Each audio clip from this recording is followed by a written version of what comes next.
Good afternoon, Good afternoon, sir. sir. Good afternoon. Magandang hapon sa inyo. Thanks for coming back on the show, Ombudsman.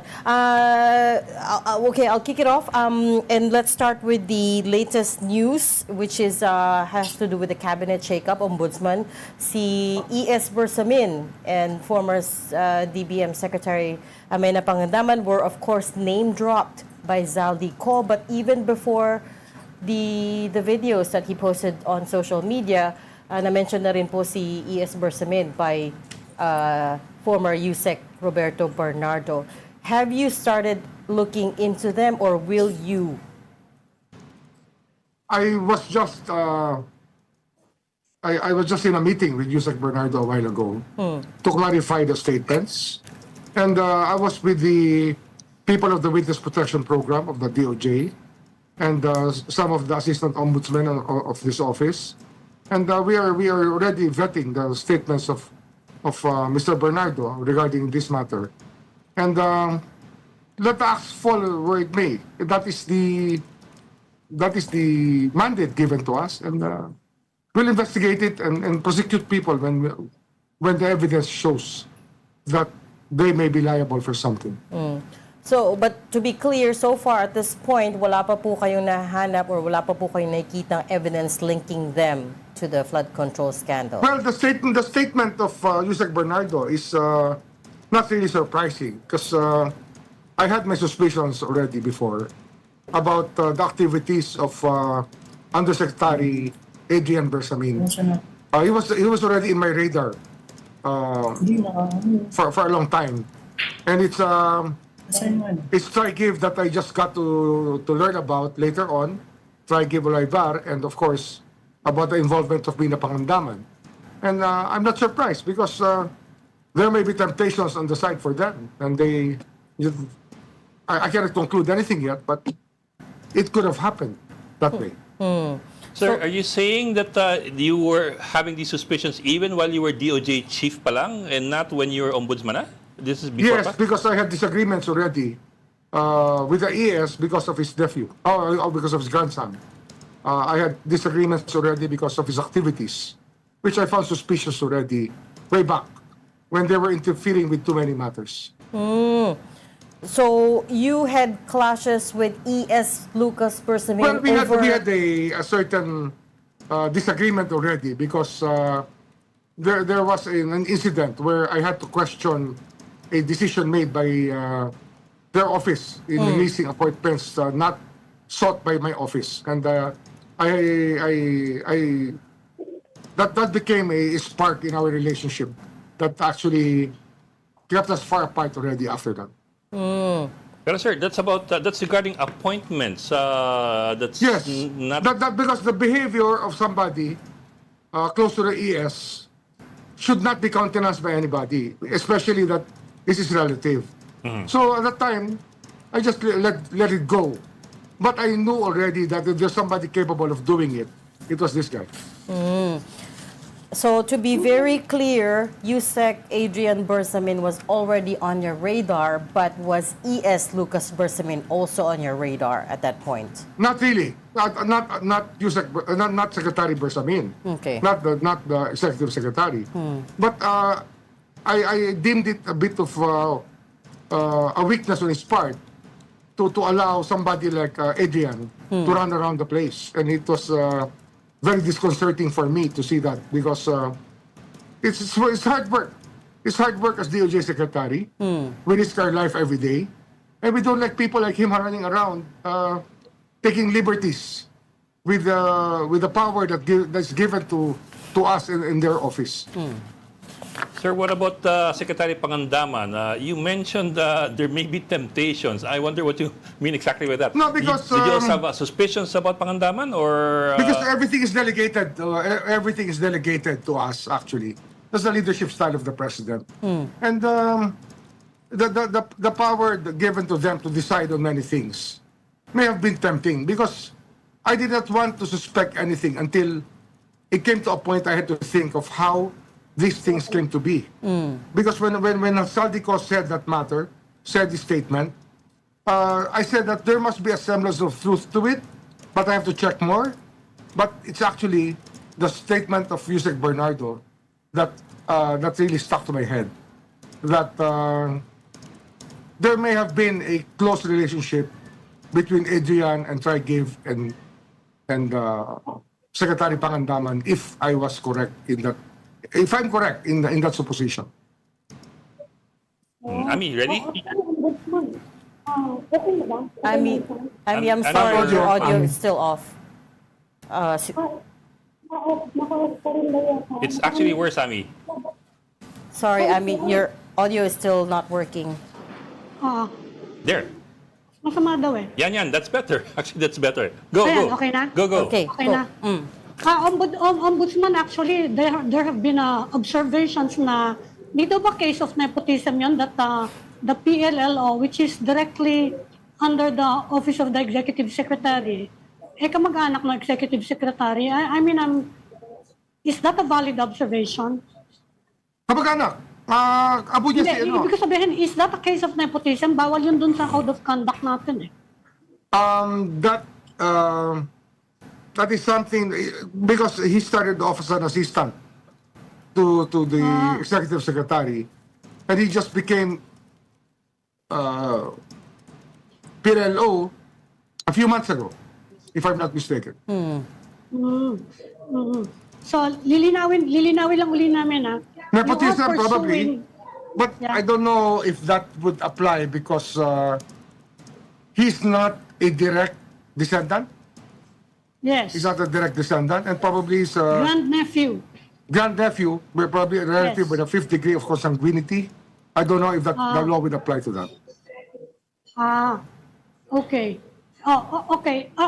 Ano kung sakasakali yun? Because ang sabi ni Ping Lacson, nagne-name drop daw si Adrian Bersamin on Exactly. the budget That's my insertion. experience with him. Anong kaso yun? Kung sakasakali? Anong offense yun? What offense is that? Well, sa graph yan. It will Graph, go to Ibig sabihin, 019. kung papailan siya ng Section kaso, 3. yeah, kung papailan siya ng kaso, ano yung magiging kaso against him? Well, actually, ang unang supposition ko rito is sa conspiracy. Conspiracy to commit plunder.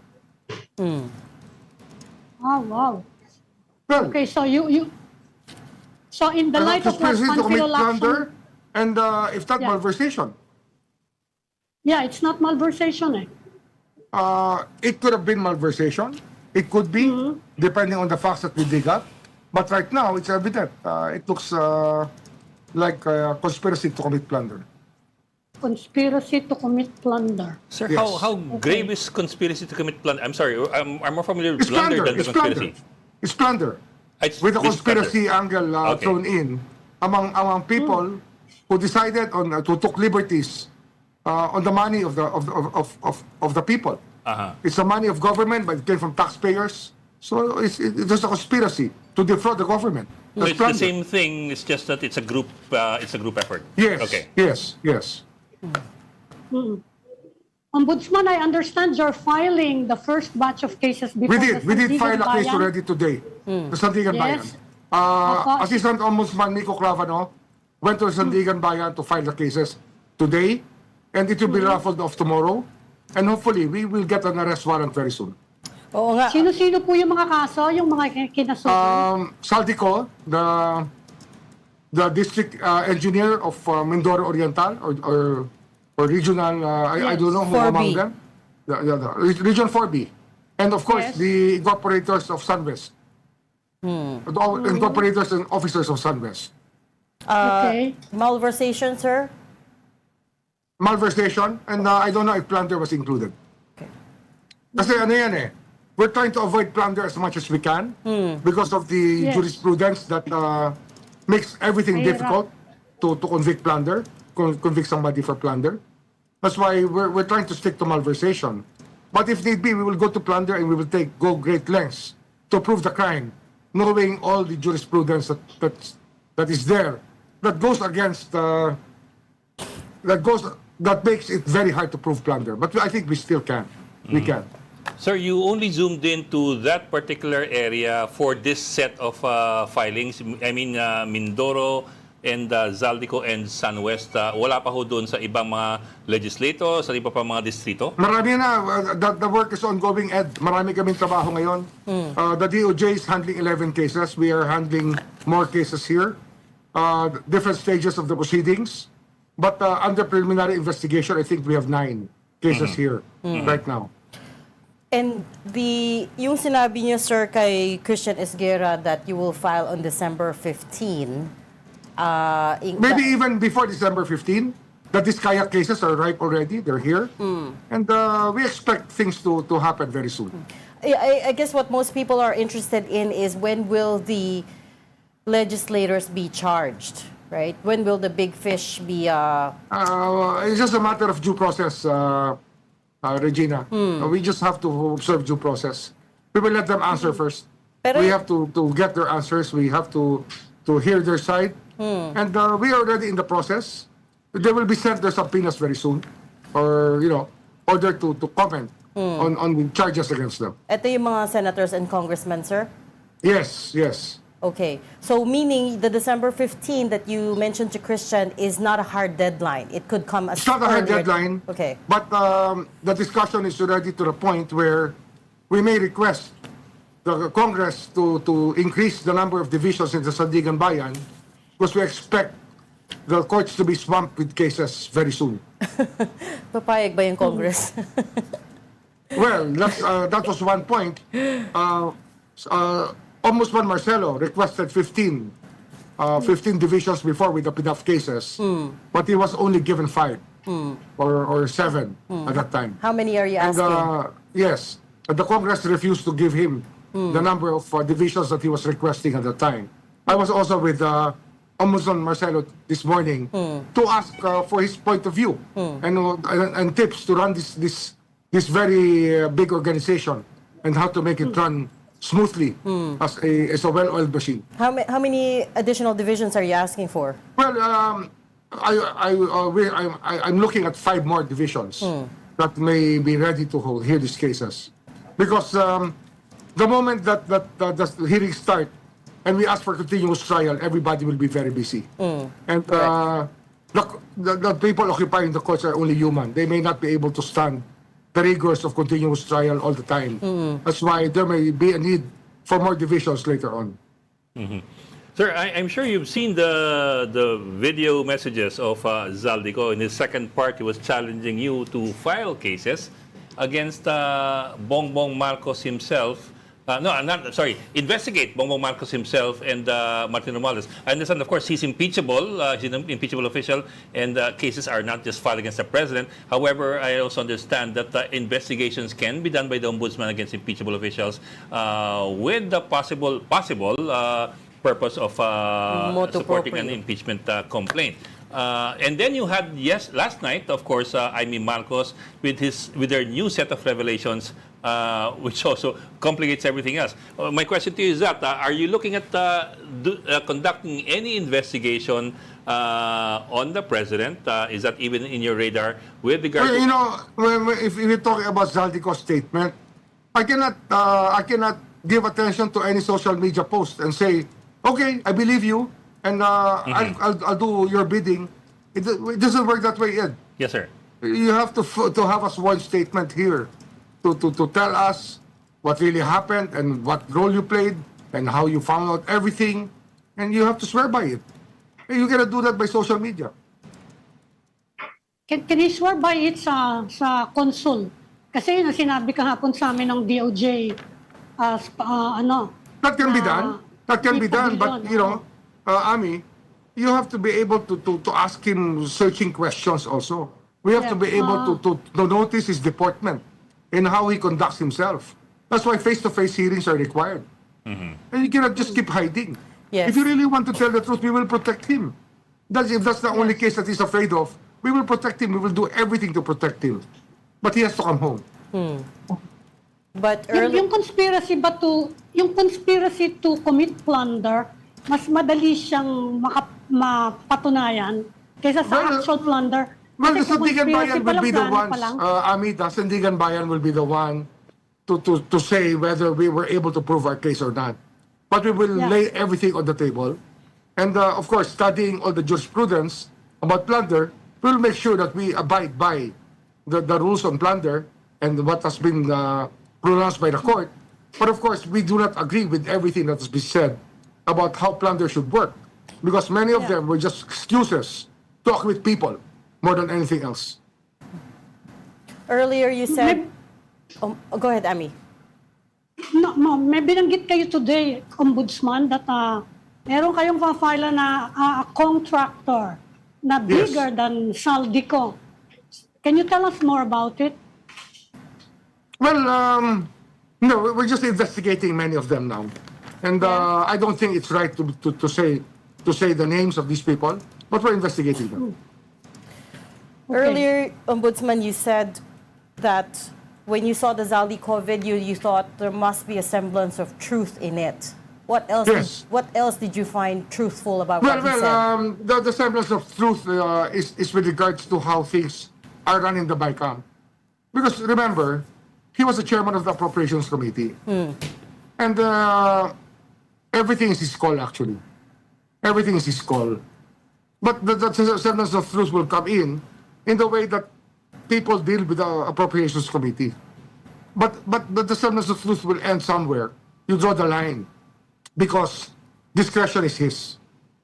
That is where we know that things may have happened because of him rather than in spite of him. I guess to put it bluntly, do you believe the part where he said that it was President Marcos who inserted 100 billion pesos into the budget? It's illogical. It's illogical. It's out of human experience. It's not something that is easy to believe because knowing the nature of the budget, the NEP is prepared by the President's staff, by the President himself. So I don't think you'd want to be toying with a budget that you already prepared. But it's also true that he could not have committed all of this by himself. Oh, definitely. Definitely. He had, I mean, the story of Bernardo rings true regarding how people were able to play with the budget. And I guess to that... Kung sakasakali, kung sakasakali he goes to a consulate at doon siya nag-swear doon sa affidavit niya, okay lang ba sa inyo to talk to him by Zoom? To clarify points kung sakasakali? No, he has to come home. We want to see his deportment. Ami, human nature yan. Nakatago ka, you can say anything. Pero pag talagang tinanong ka ulit, dapat makita mo kung ano ang kanyang body language. You cannot see it in a flat screen. You see it 3D. Makikita mo siya live, yung talagang deportment ng tao. The body language is important. But anyway, sir, you have filed already today cases against Zaldy Co. So I suppose ang susunod dyan would be arrest warrants and then extradition Why should I petitions. listen to him when he's abroad, when I already filed cases against him here? Why does he just obey the law? And subject himself to the process? Yes, sir. So, sir, tatama ba? I suppose nga the arrest warrant will follow and then a petition for extradition? I suppose that's how Yes, it's we going to will. go. We will do all campaigns necessary to make him come home. But probably the most painful campaign would be a social media campaign wherever he may be, so that the people there will tell him to go home. What do you mean, sir? Let's say if he's in Chile or if he's in South America, Okay. we'll go through the social media of that country to make sure that they all know that there's a fugitive by that name going around the country, and we will put his name all over. There are a lot of reports on social media about his whereabouts. Do you know where he is, Ombudsman? And it's not anymore as easy as it was before to hide anywhere in the world. Social media will catch you. Do you know where he is? Now, Yes. I have not asked, but I can find out. And even Pero if there He is was Dadaanin rumored niyo to be through going home Interpol? yesterday, but I did not believe it. Dadaanin niyo yan Huh? through Interpol, more likely? Kasi kung Yes, lang naman yes. extradition treaties Yeah. natin. Yeah, Interpol is one of them. Interpol is one option that we have. At kakancelin yung passport niya, di ba? Of course, Pag may case this na. week there's already a pending motion together with the Yeah. filing Okay. to cancel his passport. You filed it with the DFA. No. It's a court order already we're looking at. Not court anymore order. a DFA order. Is the court ordering the okay. FA? Yes. Oh, it's being filed this okay. week. No, ano na yan? That's part of Filed your na yan. It's already in court. Uh-huh. But it's just filed with the docket division of Sandigan Bayan. Yeah. It will be raffled off tomorrow. And after the raffle, the court itself will have to rule on whether to issue a warrant of arrest and to whether or not to cancel his passport. Okay. Okay. Okay, sir, I know you have to run, but just very quickly, if I could just cross over to the issue with Senator Bato de la Rosa. Of course, you made a lot of headlines for saying that you already have a copy of the ICC arrest warrant. Yes. But when we asked Yes. the DOJ and the DFA, wala pa naman daw silang kopya and they don't know where you got yours. It's a complication with the ICC. But I will stand by my word that there's a warrant. It will arrive officially very soon. I still have my copy, but it cannot be used because it has to be an official transmission. How? Yeah, exactly. That's what they're waiting on, the official copy. Yes. How did you get a hold of your copy so early, sir? I mean, Well, because I cannot burn my source. they just changed the rules, right? They changed the rules to make arrest warrants secret. Secret. Yeah. Exactly. It's a secret document. It says in Secret. the document that it's a secret. Well, let me put it this way, sir. I thought that the government Secret. had no desire That's to the have way the anything to do with ICC the works. ICC. That's the way that the ICC works. They Yeah. don't actually mirror our own judicial system. Yeah, exactly. But we have laws that coincide with each other that gives us respect for them, which is international humanitarian law. Yes, Yeah. sir. But yeah, I understand, sir, that even from before, government has refused to have anything to do with the ICC on an official That's basis. only President Duterte, but not all the governments of the Philippines. So is it fair to say that we are now cooperating with the ICC? Well, we're doing witness protection for them. If that's when I was DOJ secretary, we laid down the line that we will help them with the witnesses that they want to protect in the Philippines. In connection with the drug war. In connection with the drug war and the case in the ICC. Okay. So, Isang pahabol na lang, Ombudsman. May balita please. kasi na there will be another senator who might be covered by an arrest warrant. May balita din ba kayong ganon? Another senator to be covered by another arrest warrant? Wala pa. Another, second. Wala pa ako alam. Kung sa ICC galing, wala pa. wala ka pang early Kung sa copy. ICC. Wala pa Okay, akong early baka copy. may nun. early copy. Pero sure ako kay Bato. Sure ako ron. Pero sir, okay. sir, sorry, a bit of a technicality lang. Kasi I remember kay dating Pangulong Duterte, we went through Interpol, not through the Yes. ICC but through Interpol. So what's going to trigger any action on the part of government this time with Senator Bato? Are we waiting for Just a red transmission notice of the from- warrant. Ed. Sir? Transmission of the warrant. Transmission. Yes, sir. Because but, 9851 does not mention Interpol. We can do what has to be done with respect to the warrant issued by the International Tribunal. When you say we will do what has to be done, really the only option there is surrender, because as we keep Of pointing course, out, it of cannot be course. extradition because Yes. ICC is a judicial body, not a country. So the Exactly. only option there is surrender, correct? Yes, yes. Okay, so in short, we will surrender him. Well, if that's the position of the executive department, I wouldn't disagree with them. Because when I was there, that's what we did. Okay? Okay. Thank you. Okay. Yes, sir. Okay. Thank you, Thank you, Thank you, Ombudsman. Ombudsman Boying Remulla. We appreciate your time. Thank you, sir.